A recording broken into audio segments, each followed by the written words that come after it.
madalas na kitang tanungin, kasi naging madala mo na akong sagutin. Kaya halatang hindi mo na ako kayang tapatin. Kapag kinakausap kita ay di ka makatingin. Ako ay nalilito talaga, di na kita narinig nagsalita ng totoo. Kaya mahirap makinig sa tuwing sinasabi mo sa'kin na di ka na magloloko. Kaya ulit na pa tayo kasi puro ganyan, mga palusot mo ay sinakyan. Kahit halata na pinagtatakpan ng pagiging sinungaling, di kita masaktan. Kasalanan ko kung ba't takot na kong maniwala. Yan ang dahilan kung ba't nawala na ng tiwala. Hanggang sa wala na, nawala na ng gana makisama sa kagaya mo. Alam mo kasi sinungaling ka.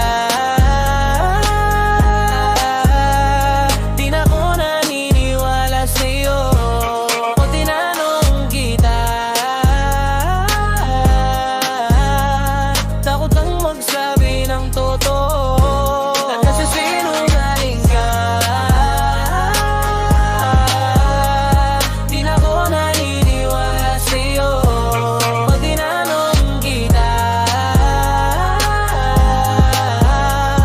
takot kang magsabi ng totoo. I'm good now, anong pagod now? Isa na namang walang kwentang araw. Huwag ka nang bumisita, huwag ka nang dumalaw. Puro ka pangako pero puro naman alaws. Ilang beses na kitang nahuhuli, may katawag kang ang iba. O baka dinay mo pa, anak ka ng tinapa. Mas mabuting ang bitawan na lang kita.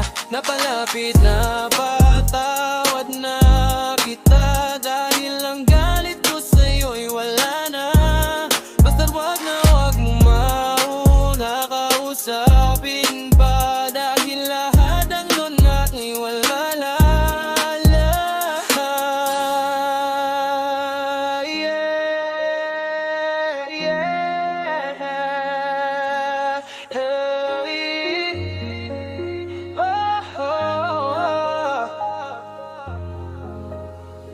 Yeah, yeah, kasi sinungaling ka.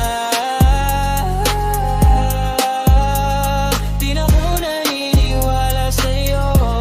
Pag tinatanong kita, takot kang magsabi ng totoo.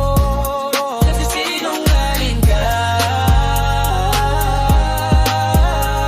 Di na ko naniniwala sa'yo.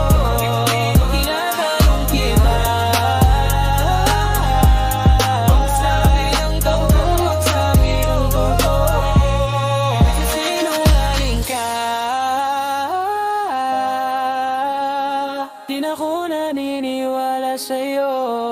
Pag tinatanong